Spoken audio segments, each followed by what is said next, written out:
الملائكة المقربين اللهم أغننا بالعلم وزينا بالحلم وأكرمنا بالتقوى وجملنا بالعافية برحمتك يا أرحم الراحمين. Hadratal muhtaramin, para kesepuhan, para kiai, para asatidz, guru-guru kita semua yang hadir pada pagi menjelang siang hari ini, kita doakan guru-guru kita semua diberikan panjang umur, sehat walafiat, dimudahkan segala urusan, dikabulkan hajatnya, dan dapat membimbing kita semua menjadi hamba-hamba yang diridhoi oleh Allah Subhanahu wa taala. Yang saya hormati seluruh aparatur pemerintahan, baik Pak Camat maupun Bapak Kepala Desa yang tadi sempat ngobrol sebentar dalam keadaan tidak sehat. Kita doakan beliau segera sehat walafiat. Dan juga yang saya hormati seluruh pengurus Dirosah Islamiyah, seluruh pengurus DKM Masjid Al-Istiqomah, dan juga seluruh hadirin wal hadirat, para orang tua kami yang hadir pada acara hari ini. Semoga kita semua diberikan keberkahan oleh Allah Subhanahu wa taala. Allah jadikan pertemuan kita pada pagi hari ini di masjid yang mulia ini sebagai mukadimah pertemuan kita nanti di surga bersama baginda Nabi Muhammad sallallahu alaihi wasallam. Dengan barokah pertemuan ini, semoga yang punya masalah diselesaikan masalahnya, yang punya hajat dikabulkan hajatnya, yang sakit disembuhkan, yang punya hutang dibebaskan.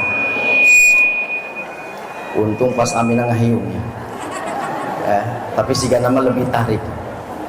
Masya Allah. Semoga yang punya hutang Allah bebaskan hutangnya, diberikan rezeki yang halal, yang barokah, yang banyak, dan semoga kita semua meninggal dalam keadaan husnul khatimah. Amin ya rabbal alamin. Bapak Ibu yang dimuliakan Allah Subhanahu wa taala, karena waktunya terbatas, maka dari itu saya singkat-singkat saja. Mohon maaf kalau tadi ada yang tidak kami sebutkan, mungkin perwakilan dari Kapolsek juga, karena memang waktunya dibatasi cuma 15 menit, disuruh menyampaikan ilmu.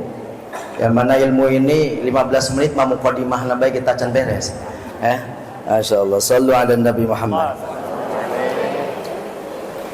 Saya beberapa waktu yang lalu diminta babnya, katanya hukukul jiron. Jadi saya persiapannya tentang hak tetangga.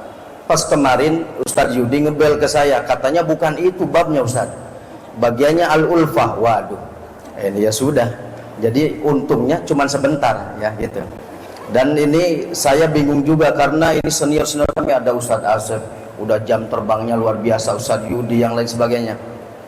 Saya ini hanya santri ya, Masya Allah. Tadi kata beliau dibilang saya tua, enggak, saya muda dua-duanya, muda umurnya, muda pikirannya, enak baik. Sallu ala Nabi Muhammad. Bapak Ibu yang dimuliakan Allah Subhanahu wa taala, dalam kitab Taysirul Khallaq, di dalam kitab ini yang dikarang oleh Al-Ustadz Syekh Hafidz Hasan Al-Mas'udi, beliau membahas salah satu babnya adalah al-ulfah, yaitu adalah kalau bahasa kitanya kerukunan. Di sini dikatakan hiyal istiqnas bin nasi. Ulfah itu adalah perasaan senang, perasaan bahagia ya ketika hidup bersama. Dan memang ini Nabi mengatakan bahwa orang mukmin itu ya'lafu wa yu'laf. Orang mukmin itu adalah orang yang bisa menerima dan diterima oleh orang lain, menerima orang lain dan diterima oleh orang. Ketika diterima oleh orang lain dan menerima orang lain berarti rukun. Kalau rukun itu berarti perasaan bahagia ketika bersama. Di sini semuanya yang kumpul, semuanya bahagia. Berarti naon sekalipun warna kudungnya beda-beda, tapi tujuannya sama, menghadiri pengajian. Masya Allah. Ini namanya apa? Kerukunan. Mungkin di sini ada yang partainya beda, ya, ada yang pemikirannya berbeda, ada yang istrinya berbeda, bukan ada yang lagi beda-beda memang. Maksudnya ada yang satu, ada yang dua. Ya. Ini semuanya, mohon maaf, saya lupa juga ini narasumber saya, Ibu Haja Eka, yang mana alhamdulillah saya sering satu rahim ke beliau bersama Ustadz Yudi. Sekarang beliau yang datang ke Celimus, begitu kata Ustadz Yudi ya. Gantian. Masya Allah. Tapi mohon maaf di sini seadanya. Sallu ala Nabi Muhammad. Jadi al-ulfah itu apa? Perasaan senang bahagia ketika berkumpul dengan yang lain. Wal farah biliqaihim, dan bergembira ketika bertemu dengan yang lain. Bapak Ibu semuanya ketika berkumpul di sini senang, bahagia, walaupun nggak ada snacknya senang. Oh, ada snacknya ya. Alhamdulillah. Ini benar-benar taman surga berarti. Ya, amin ya rabbal. Adapun penyebab-penyebabnya yang menjadikan ulfah atau kerukunan itu disebutkan oleh beliau khamsatun, ada 5. Yang pertama awaluha ad-din. Ada kerukunan itu penyebabnya adalah kepercayaan atau agama. Bapak Ibu semua kumpul di sini, apa yang menyebabkan kita kumpul? Karena keyakinan yang sama. Kalau nggak sama nggak mungkin di masjid. Yang satu di gereja, satu di masjid. Ketika kita kumpul di tempat ini secara bersama-sama, ini apa yang menyebabkan kita kumpul di tempat ini? Salah satu penyebabnya adalah ad-din, yaitu keyakinan atau apa? Agama. Kenapa? Li'anna kamalal iman yujibul atfa. Karena kesempurnaan iman itu menjadikan atau mewajibkan adanya kasih sayang. Adanya kita kumpul di sini walaupun tidak kenal satu sama lain, tetapi semuanya wajahnya bahagia. Kenapa? Karena ada kesempurnaan keimanan dalam diri kita, sehingga ketika kita bertemu dengan seseorang yang bukan saudara, bukan siapa-siapa, tapi hanya seagama, tetapi kita saling membantu, saling menolong, dan rukun. Ini menunjukkan apa? Adanya kesempurnaan iman. Wasaniha yang kedua, yaitu adalah an-nasab, yaitu hubungan nasab, hubungan keturunan. Ada orang itu rukun, kenapa? Karena sama-sama nasabnya, karena satu ayah, karena satu ibu, satu ayah satu ibu, sekandung atau liabin, seayah atau liubmin, seibu. Kalau bukan saya bukan seibu berarti bukan nasab. Dengan saudara-saudara kita yang satu nasab, satu keturunan, ini rukun. Kenapa kita kumpul dengan saudara-saudara kita sewaktu lebaran? Ada 20 orang berkumpul. Kenapa tidak yang lain? Kenapa cuma 20 ini? Karena mereka adalah satu nasab, sehingga mereka rukun, kumpul bersama-sama. Sekalipun ada orang yang satu nasab tapi tidak rukun, kakak beradik, masya Allah, ribut, tidak pernah berhubungan. Gara-gara apa? Gara-gara rebutan taksi apal gini. Ini yang rebutan warisan sampai tidak pernah saling sapa sudah 5 lebaran. Ini adalah orang-orang yang ahli neraka yang masih hidup di dunia. Naudzubillah min. Maka dari itu sebelum meninggal segera tobat, ya, segera bertemu, minta maaf, saling sapa. Percuma amal sehebat apapun kalau putus silaturahim, terlebih dengan saudara, maka tidak akan diterima oleh Allah Subhanahu wa taala. Kenapa? Nasab ini menjadikan kerukunan. Li'annal insan yahnu ala aqaribihi wa yatawaddad ilaihim. Karena manusia itu dengan sifat fitrahnya cenderung kepada kerabat, kepada saudara. Ada apa? Ada cenderung sayang, ada cenderung bahagia, ada cenderung suka, senang ketika apa? Ketika berkumpul. Kenapa? Karena sama-sama satu keturunan. Wa yakuful adza anhum, dan juga biasanya kalau sama saudara bisa menolak atau menutup, menghilangkan saling menyakiti. Jadi kalau ada dengan kerabat kok saling menyakiti, ini berarti tidak sesuai dengan ajaran aslinya, tidak sesuai dengan fitrahnya. Maka dari itu berarti melanggar. Kalau melanggar berarti dosa. Sallu ala Nabi Muhammad. Kama qala Nabi sallallahu alaihi wasallam, innar rahim idza tamasat ta'atafat. Sesungguhnya tali persaudaraan itu kalau saling bersentuhan, sering ketemu, sering sapa, baik di grup, lewat WA dan lain sebagainya, itu nanti akan menimbulkan sikap saling menyayangi, saling mengasihi. Itu yang kedua. Yang ketiga, singkat saja ya, ayahnya al-musaharah, yaitu karena adanya ikatan pernikahan. Ibu dulu sama suami ibu nggak pernah kenal, nggak pernah tahu. Begitu kenal dengan calon suami, kenal dengan calon mertua, kenal dengan calon ipar, baru calon saja sudah ada kesenangan nggak dalam hati? Toh seneng tuh, seneng. Apalagi kalau sudah naon, tos jadi begitu saya terima nikah dan kawinnya, ya, masya Allah. Bismillah. Ai pas wayah qabul nerima akad langsung parem ya. Makana hiji bae. Tapi perintah Allah na dua. Sallu ala Nabi Muhammad. Sampai mana tadi, Bu? Sampai hiji bae.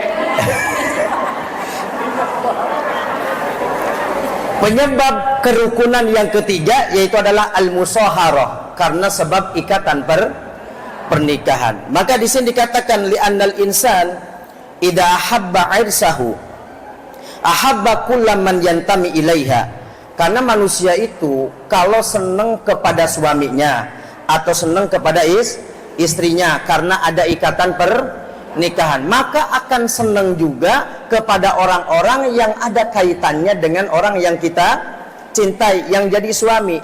Ibu begitu menikah dengan suami ibu, maka semua orang-orang yang berkaitan dengan suami ibu, ibu senangi. Ibu bahagia ketemu dengan mereka, ngobrol dengan mereka, walaupun sebelumnya tidak pernah kenal. Begitupun seorang laki-laki ketika menikah dengan seorang perempuan, maka dia akan senang, bahagia dengan orang-orang yang ada kaitannya dengan istrinya. Maka berarti ini kerukunan, penyebabnya apa? Al-musaharah, yaitu adalah ada ikatan pernikahan. Qala Khalid bin Yazid bin Muawiyah, beliau mengatakan, kana abghadu khalqillahi illayya alu Zubair hatta tazawwaztu minhum fasaru ahabba khalqillahi ilayya. Beliau Khalid bin Yazid bin Muawiyah mengatakan, dulu makhluk Allah yang paling saya benci, kata beliau, yaitu adalah keluarganya Zubair. Keluarga Zubair adalah makhluk yang paling saya benci dulu. Tapi hatta tazawwaztu, sampai saya menikah dengan keluarganya siapa? Keluarganya Zubair. Sehingga ketika saya menikah dengan keluarga Zubair, fasaru ahabba khalqillah ilayya, maka setelah saya menikah dengan keluarga Zubair, seluruh keluarga Zubair yang tadinya paling saya benci menjadi orang-orang yang paling saya cintai. Makanya ulah sok benci-benci teuing nya punya. Dalam hadis dikatakan abghid baghidaka haunamma, bencilah kamu terhadap sesuatu yang kau benci tapi sedang-sedang baik. Ulah benci teuing aing mah teu hayang pokona kawin jeung urang Jawa embung pokona. Demi Allah pokona. Pas nyari jodoh, ya Allah, kaditu teu ditarima, kadieu teu ditarima, dapatna orang Jawa. Dan ahbib habibaka, sebaliknya kata Nabi, cintailah sesuatu yang kau cintai itu dengan sedang-sedang saja, gak usah nemen-nemen. Makanya ibulah cinta tingkai suami ya, bisengke suami kawin di tenaon ya, cintai dengan sedang-sedang saja, tidak usah berlebihan. Kenapa? Karena mungkin satu saat yang paling kita cintai itu akan kita benci. Maka ini buktinya Khalid bin Yazid bin Muawiyah ini dia sangat benci kepada keluarga siapa? Alu Zubair. Tapi ketika dia diuji oleh Allah, nyari jodoh kesana kemari, nggak dapat, malah yang kelihatan, yang cocok, nu nyosor-nyosor ke anjeuna, nyata saat keluarganya Zubair. Sehingga akhirnya bagaimana? Terpaksa dah nikah sama siapa? Keluarga Zubair. Kalau sudah menikah, maka dia mencintai semua orang-orang yang berkaitan dengan yang dinikahinya. Itu sudah menjadi apa? Menjadi fitrahnya manusia. Warabi'uha, dan yang keempat, albir, yaitu adalah sikap baik. Wa ya al-ihsan ilan nas, yaitu berbuat baik kepada manusia. Dengan cara apa? Misalkan ketika bertemu mengucapkan salam. Kata Nabi, afsyus salam, tebarkan salam, jangan kalah sama semut. Ari sirema tiap pendak mesti naon? Salaman. Ari ieu mah mun pendak teh, euy bu, mangga cenah, mangga.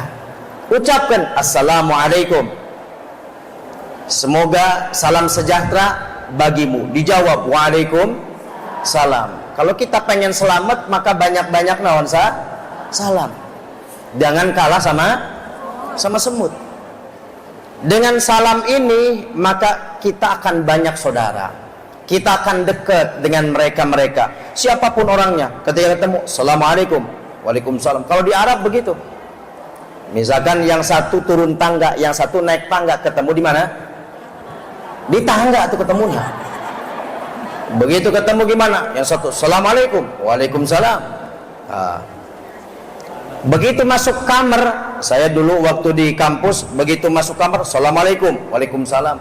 Yang satu keluar ke kamar mandi, saya buka baju apa lepas, terus saya keluar ke kamar mandi. Pas mau kalau mandi, dia keluar dari kamar mandi, saya masuk kamar mandi, assalamualaikum, salam dari baik. Lamun di urang mah, bosan cenah salam-salam baik.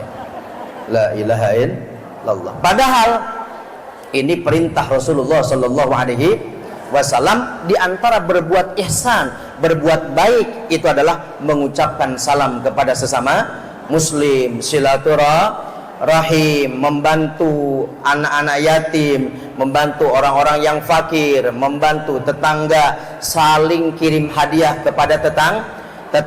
Makanya dikatakan kalau kita bikin apa? Bikin marok teh kuah, terang kuah.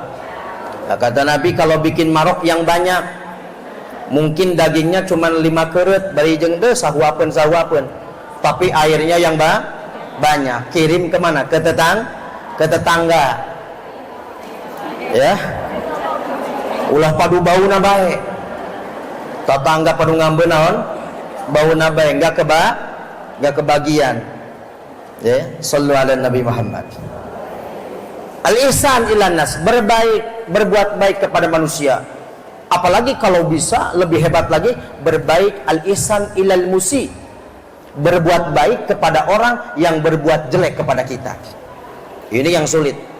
Kalau kita berbuat baik kepada orang yang ngasih hadiah, oh ya gampang. Tapi berbuat baik kepada orang yang zalim kepada kita, yang kurang ajar kepada kita, ini yang sulit. Dan ini yang diajarkan oleh baginda Nabi Muhammad sallallahu alaihi wasallam. Kalau kita bahas cerita-cerita ini, diantaranya Nabi itu dulu sering dilempari kotoran. Tiap pagi Nabi mau berangkat dilempari kotoran. Terus suatu hari pas Nabi lewat, nggak ada yang ngelempari kotorannya. Akhirnya Nabi tanya, kemana ini si fulan? Sakit katanya. Akhirnya Nabi ketok pintu, assalamualaikum. Di dalam katanya, man mai, siapa ini di luar? Dijawab, ana Muhammad, saya Muhammad. Setahu saya yang namanya Muhammad di kota Mekah ini enggak ada satupun kecuali Muhammad bin Abdullah, yaitu Nabi Muhammad. Apa benar? Sebentar, man mai, siapa yang sama saya di luar ini? Man fil kharij, siapa yang di luar? Ana Muhammad, saya Muhammad. Begitu dibukakan pintunya, Masya Allah, ternyata betul yang ada di depannya Nabi Muhammad sallallahu alaihi wasallam. Kata orang ini, saya sakit, teman saya, saudara saya yang katanya sayang dengan saya, belum ada yang nengok sama saya. Ini musuh saya yang tiap hari saya lempari kotoran, malah orang yang pertama kali nengok kepada saya. Ibu kira-kira mau dialungan batu begini, pak, ke tetangga. Terus tetanggana sakit, kira-kira nengok moal. Anu aya mampus ya kawalat ku aing cenah. Ya Allah, itulah Rasulullah sallallahu alaihi, karena tingkatan luar biasa. Al-ihsan ilal musi, berbuat baik kepada orang yang menyakiti. Belum lagi cerita-cerita yang lain, yang ceritanya kalau tidak salah Imam Hasan Al-Basri atau yang lainnya saya lupa. Itu beliau punya tetangga Yahudi, rumahnya yang Yahudi ini di atas, beliau rumahnya di bawah. Ternyata kamar mandinya, pembuangannya itu bocornya ke kamar beliau. Itu dibiarkan, nggak pernah ngomong, nggak pernah itu, nggak pernah ini, sampai bertahun-tahun. Begitu suatu hari beliau ini sakit, Imam Hasan al-Basri ini. Begitu sedang sakit, nengok yang Yahudi ini. Kenapa? Karena beliau terkenal orang baik sekalipun berbeda agama. Begitu nengok ke dalam kamar, kaget beliau. Bukan beliau, dia, si Yahudi ini. Pak Kiai, iya, ini bocor dari atas. Ayo di mana? Sekaluhan ngecak mati luhur. Ayah ember gening mohon. Iya bocornya mulai kapan ini? Air dari kamar mandi saya bocornya. Ya mungkin ada sekitar 6-8 tahun lah yang lalu. Kaget dia, Masya Allah, 8 tahun, kenapa nggak ngomong? Nggak. Dengan akhlaknya luar biasa. Padahal beda naon, beda keyakinan. Dengan sebab itu berbuat baik yang luar biasa. Akhirnya si Yahudi ini mengatakan asyhadu alla ilaha illallah wa asyhadu anna Muhammadan. Nah, inilah pentingnya kita Pak ihsan, berbuat baik kepada orang lain. Dikit lagi Ustaz. Dalam sebuah syair dikatakan ahsin ilan nas tasta'bid qulubuhum. Berbuat baiklah kamu kepada manusia, maka hati mereka, para manusia tadi akan menjadi budakmu, akan menjadi orang-orang yang luluh kepadamu. Jadi kalau hati orang-orang lain ingin tunduk kepada kita, maka berbuat baiklah kita kepada mereka. Sok gerak jalmi kaya masih hanaon hadiah ke seseorang, gimana itu orang jadi naon tunduk kepada orang yang ngasih hadiah. Maka kalau ingin orang-orang itu tunduk kepada ibu, maka berbuat baiklah kepada orang-orang itu, maka mereka akan tunduk kepada ibu. Gak usah pakai wiridan, gak usah ya. Gak usah pakai jabatan ya. Berbuat ihsan, maka insya Allah mereka akan tunduk. Fatala masta'badal insan ihsan. Maka dari mulai sejak dulu, karena dari mulai sejak dulu ya, kalau orang itu berbuat baik, maka pasti orang itu akan apa? Akan tunduk. Dari zaman dulu sampai sekarang, kalau ada orang berbuat baik, pasti orang itu akan tunduk kepada orang yang berbuat baik. Yang terakhir, yang kelima, al-akha, yaitu adalah pertalian persaudaraan. Kama akha Rasulullah, sebagaimana Nabi Muhammad SAW mempersaudarakan bainal muhajirin wal ansor, sahabat muhajirin yang hijrah dari Mekah ke Madinah, dan juga sahabat ansor, sahabat yang membantu Nabi dari orang-orang Madinah. Gimana mereka berbuat kebaikannya? Oleh Nabi dipersaudarakan walaupun sebelumnya tidak kenal, sampai ketika sahabat muhajirin datang kemana? Ke Madinah, orang-orang ansor memberikan hadiah kepada orang-orang muhajirin dengan apa? Yang istrinya 8, 4 dikasihin. Tah opat yang ente. Iya. Karena waktu itu belum ada aturan berapa? Belum ada aturan 4. Yang punya rumahnya disekat, dibagi 2. Yang punya perusahaan dibagi 2. Itu yang dilakukan oleh Rasulullah sallallahu alaihi wasallam. Litaqwa rabitatuhum wa tazida ulfatuhum. Karena kekuatan hubungan mereka dan juga tambah kerukunannya mereka dengan sebab apa? Dengan sebab dipersaudarakan oleh baginda Nabi Muhammad sallallahu alaihi wasallam. Wa amma fadlul ulfah, adapun manfaat daripada kerukunan apa? Afal ifadah, yaitu memberikan kemanfaatan, memberikan faidah. Kita kalau rukun sama yang lain, begitu ngobrol-ngobrol, anjung-anjungna naon? Aya bisniseun, alhamdulillah. Atau istifadah, kita mengambil manfaat dari mereka, kita memberikan manfaat kepada mereka, atau mereka memberikan manfaat kepada. Wa ta'awun 'alal birri wat taqwa, dan saling membantu di dalam kebaikan dan juga ketakwaan, saling mengingatkan, yuk jangan lupa besok ada acara di Rosa misalkan. Wa bidzalik tastaqimul ahwal wa ta'tadil umur. Maka dengan sebab adanya kerukunan ini, maka seimbanglah antara apa? Al ahwal, keadaan ini akan seimbang. Wa ta'tadil al umur, dan juga akan setara urusan-urusan ini. Ya, sebagaimana firman Allah, wa'tasimu bihablillahi jami'a wala tafarraqu. Kata Allah, wa'tasimu, saling berpeganglah bihablillah, dengan talinya Allah, ya, jami'an, semuanya. Yaitu dengan apa? Dengan saling membantu, saling menolong, berbuat baik dan sebagainya. Wala tafarraqu, jangan berpecah belah. Intinya apa? Bahwa persaudaraan ini akan menjadikan kita bahagia, baik bahagia di dunia maupun bahagia di akhirat. Dengan sebab persaudaraan, ya, dunia yang mungkin sempit pun akan terasa luas, tetapi dengan permusuhan maka dunia yang luas pun terasa sempit. Sebagaimana ibu ketika ribut sama suami, ya, satu kamar itu rasanya sumpek na minta ampun, satu rumah pun rasanya sempit. Tapi ketika rukun, satu kamar yang ukuran 2 meter kali 2 meter pun rasanya luas. Itu saja yang dapat saya sampaikan, semoga ada manfaat barokahnya.